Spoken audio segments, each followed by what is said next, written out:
नमस्कार दोस्तों, देखिए जून असिस्टेंट 5512 टाइपिंग का रिजल्ट कब आ सकता है और टाइपिंग रिजल्ट में देरी क्यों हो रही है? एजीटीए, बीपीओ, जून असिस्टेंट 5512 ऑनलाइन डीबी की प्रोसेस चल रही है और बहुत ही जल्द आपको नोटिस देखने को मिल जाएगी। ऑनलाइन डीबी से कट-ऑफ पर क्या असर पड़ेगा, इस पे चर्चा करेंगे और ऑनलाइन डीबी जो है हमारी, वो एनआईसी कराएगी। एनआईसी अपना एक पोर्टल लॉन्च कर रही है, वो हमारी ऑनलाइन डीबी कराएगी एनआईसी। इस पर बहुत ज़्यादा चर्चा चल रही है और ये इस पर बहुत ज़्यादा काम भी हो रहा है। सबसे पहले मैं आपको बता दूँ कि एनआईसी है क्या? देखिए दोस्तों, एनआईसी जो है वो भारत सरकार की ही एक संस्था है। एनआईसी भारत सरकार की एक संस्था है, नेशनल इन्फॉर्मेटिक्स सेंटर। इसका काम क्या होता है एनआईसी का? सरकारी योजनाओं के पोर्टल तैयार करती है कौन? एनआईसी। दूसरा, भर्ती दिखाने वाले पोर्टल कौन तैयार करती है? एनआईसी। ऑनलाइन आवेदन वेबसाइट तैयार करती है एनआईसी। सरकारी कर्मचारियों के लॉगिन पोर्टल भी एनआईसी तैयार करती है। राज्य के सरकारी अधिकारी की जितनी वेबसाइटें हैं, सभी पे एनआईसी ही काम करती है। और सरकार ने और आयोग ने क्या किया? एनआईसी को ही हमारी ऑनलाइन डीबी कराने का काम सौंप दिया है। मेरे कहने का मतलब है, जो पोर्टल तैयार करेगी वो एनआईसी ही तैयार करेगी। और इस पर काम भी बहुत तेज़ी से चल रहा है कि आप जल्दी से पोर्टल तैयार कीजिए और फिर उसके बाद में जो है डीबी आपका, उसके बाद में डीबी की प्रक्रिया यहाँ से शुरू हो जाएगी। देखिए, जो ऑफलाइन डीबी अभी चल रही है वो चल रही है 1828 ऑडिटर वालों की ऑफलाइन। और अब आगे आने वाली जितनी भी डीबी होंगी, एजीटीए, बीपीओ और हमारी यूनिवर्सिटी 5512, ये मुझे लग रहा है कि अब ये ऑनलाइन ही होंगी, सिर्फ इसलिए कि हमारा समय बचाया जा सके। इसलिए जो है अब ये ऑनलाइन ही होंगी। अब हम आते हैं कि टाइपिंग रिजल्ट में जो है देरी क्यों है? टाइपिंग रिजल्ट में देरी क्यों हो रही? सबसे बड़ी बात कि आपका जो ऑनलाइन डीबी की वजह से, सबसे पहली बात तो यही है कि आयोग अभी तक डिसाइड ही नहीं कर पाया था कि ऑनलाइन करवाएं या ऑफलाइन।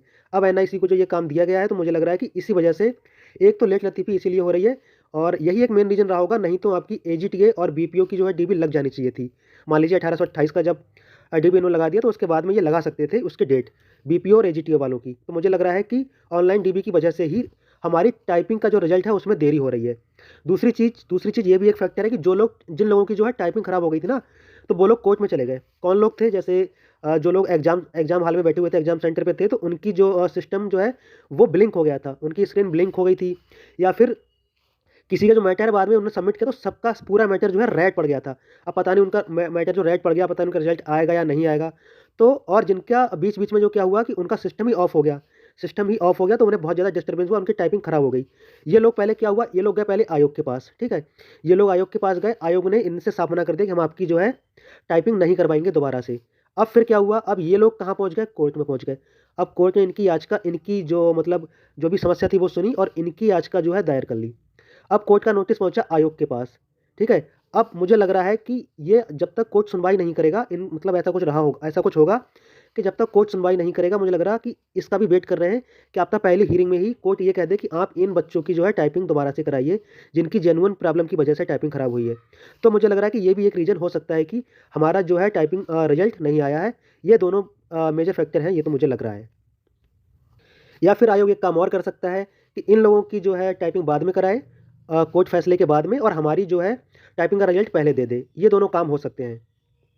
तो देखिए, मुझे लग रहा है जो टाइपिंग का रिजल्ट है, ये इनका ऑनलाइन डीबी वाला मसला जो इनका सॉल्व हो जाएगा तभी ये देंगे। और अब चाहे वो कल ही सॉल्व हो जाए, चाहे परसों सॉल्व हो जाए, चाहे इस महीने के लास्ट में सॉल्व हो, इनका ऑनलाइन डीबी वाला मसला, जो भी इनने एनआईसी को पोर्टल बनाने के लिए बोला है। देखिए, एनआईसी जो पोर्टल बनाएगी उसमें भी बहुत सारी दिक्कतें हैं। जैसा कि फिंगरप्रिंट, आप कैसे बंदे को पहचानें कि जेन्युइन बंदा है जिसने अपना डॉक्यूमेंट अपलोड किया है। तो फिंगरप्रिंट का मसला जो है वो फंस रहा है। दूसरी चीज़, जैसे कि किसी के डॉक्यूमेंट में कोई भी कमी है, मान लीजिए किसी की मार्कशीट में मम्मी का नाम गलत है, पापा का नाम गलत है, डीओबी गलत है, एड्रेस गलत है, तो वो क्या अपना एक शपथ पत्र लगाता है, उसके लिए भी अलग से इन्हें कुछ करना पड़ेगा, उसके लिए अलग से एक ऑप्शन इन्हें रखना पड़ेगा। तो बहुत सारी चीज़ें हैं। मुझे लग रहा है ये सब चीज़ें भी जब एनआईसी पोर्टल बनाएगी, तो इन सब चीज़ों को देख देख रही होगी कि ये सब चीज़ें हमारी काम करेंगी या नहीं करेंगी। हालांकि इससे पहले देखिए ऑनलाइन डीबी हो चुकी है, ऑनलाइन डीबी इससे पहले हो चुकी है, ठीक है। लेकिन ये वैकेंसी जो है काफ़ी बड़ी मात्रा में वैकेंसी है, 5512, और बहुत सारी डीबी होंगी इसमें। तो मुझे लग रहा है कि इसमें इसीलिए देरी हो रही है और रिजल्ट में भी इसीलिए देरी हो रही है। तो मुझे लग रहा है कि जब इनका ऑनलाइन डीबी वाला मसला निपट जाएगा, रिजल्ट हमारा तुरंत आ जाएगा। अब दोस्तों, हम आते हैं सबसे मेन पॉइंट पे कि ऑनलाइन डीबी कराने से किसका नुकसान होगा और कट ऑफ पर क्या असर पड़ेगा।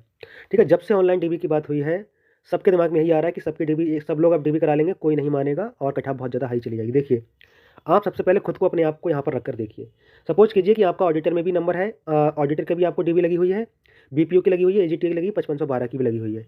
तो क्या जब तक आपका कोई फाइनल रिजल्ट नहीं आ जाएगा, क्या आप इनमें से किसी एक को भी छोड़ देंगे डीबी कराने के लिए? बिल्कुल भी नहीं छोड़ेंगे। ठीक है, तो मसला ये नहीं है। गलती भी नहीं है किसी की। जैसे मान लीजिए कितने भी नंबर हो, चाहे ऑडिटर में आपके 70 नंबर हों, आपको पता है कि मेरा 70 पे आराम से हो जाएगा, 60 प्लस पे आराम से हो जाएगा। लेकिन जब तक किसी का फाइनल रिजल्ट नहीं आता है, सब लोग डीबी कराते हैं, फिर चाहे डीबी ऑफलाइन हो या फिर ऑनलाइन हो।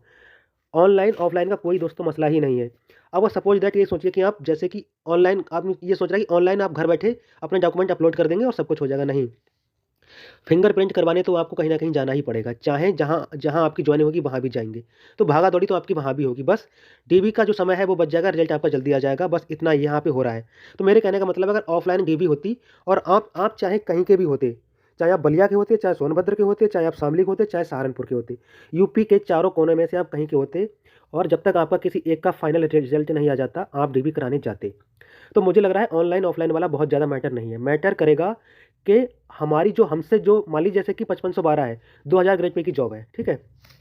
अब एक कोई इंसान है, मेरे ही जानने वाले एक भैया हैं, देखिए ऑडिटर 530 उसका भी डीबी कराए हैं वो, और ऑडिटर 1828 आज गए हुए हैं, कल निकले हैं वो, शायद आज उनका डीबी है, ऑडिटर 1828 का।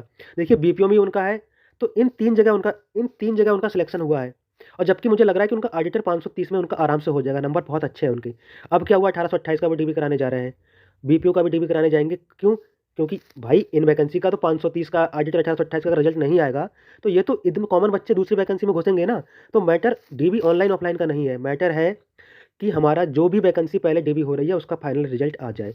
जैसे अब सुना जा रहा है कि 530 वैकेंसी का बहुत ज़्यादा प्रेशर पड़ा है, तो इन इसका रिजल्ट बहुत ही जल्दी आ जाएगा। अगर इसका रिजल्ट आ जाएगा तो 1828 में जो कॉमन बच्चे हैं उन्हें फ़ायदा मिल जाएगा। मेरे कहने का मतलब यही है। अब 1828 का जैसे डीबी हो रहा है, सब लोग दबाव बनाइए कि 1828 का आप जल्दी से रिजल्ट निकालिए और बीपीओ का जो है आप डीबी बाद में लगाइए या फिर एजीटीए की आप डीबी बाद में लगाइए।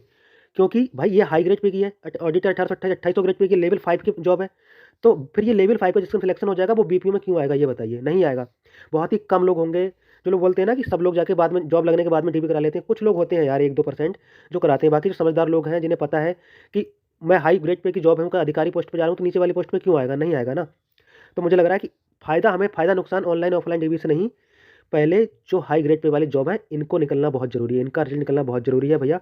सब लोग कोशिश कर लीजिए कि ऑडिटर 1828 जल्दी से आ जाए, उसके बाद में बीपीओ का जब डीबी लगे तो रिजल्ट भी इसका पहले आए, उसके बाद में अगर एजीटीए का पहले लग रहा है तो इसका रिजल्ट पहले आए, फिर हमारा जे जो 5512 है उसके बाद में सबसे भाई 2000 ग्रेड पे की ये भी तो है ना, बीपीओ 2000 ग्रेड पे की है, लेकिन मुझे लग रहा है बीपीओ वाले जे में मुश्किल से ही आएंगे। इनके नाम के आगे अधिकारी लिखा है, ठीक है, उत्तर प्रदेश सरकार अपनी गाड़ी के आगे लिखा सकते हैं। और मुझे लग रहा है कि बीपीओ वाले बहुत ही कम ऐसे लोग होंगे जो आएँगे, वरना नहीं आएँगे। जैसे हमारे मोहित भाई हैं, 64 नंबर थे जूनियर असिस्टेंट में, और उन्होंने टाइपिंग को स्किप कर दिया। हमने बोला भाई आपकी जॉब अच्छी है, आप इधर मत आइएगा, तो उन्होंने टाइपिंग को स्किप कर दिया।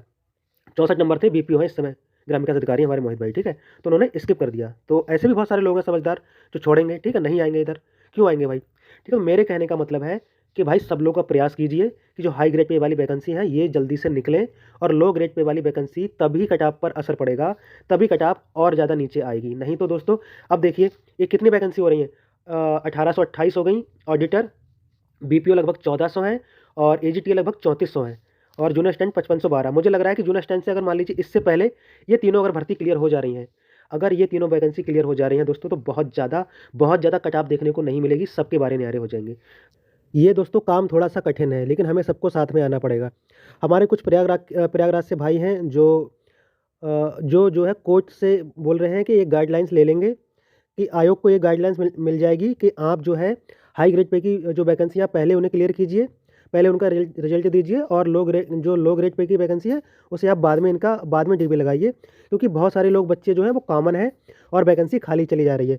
तो वो लोग कुछ ऐसा मतलब कर रहे हैं कि वहाँ कोर्ट की ये गाइडलाइंस ले रहे हैं। तो इस पे मैं आपको अगली वीडियो में आपसे मैं सलाह लूँगा कि क्या करना चाहिए, आप लोगों की क्या इसमें राय है कि ये कोर्ट से गाइडलाइन लेना सही रहेगा, और अगर इसमें सबका भला होगा तो उसमें कैसा क्या रहेगा, ये सब कुछ मैं अगली वीडियो में आपसे शेयर करूँगा, और उस पे आपकी राय लूँगा, हम तभी हम कुछ आगे करेंगे। अगर आपकी उसमें राय हाँ होगी तो हम लोग आगे बढ़ेंगे, अगर आपकी इसमें मना होगी, अगर आप लोग उस चीज़ का विरोध करेंगे तो मैं यहीं इस टॉपिक को यहीं क्लोज कर दूँगा। वीडियो अच्छी लगी हो तो लाइक, शेयर और सब्सक्राइब जरूर करें। Thanks for watching. जय हिंद दोस्तों।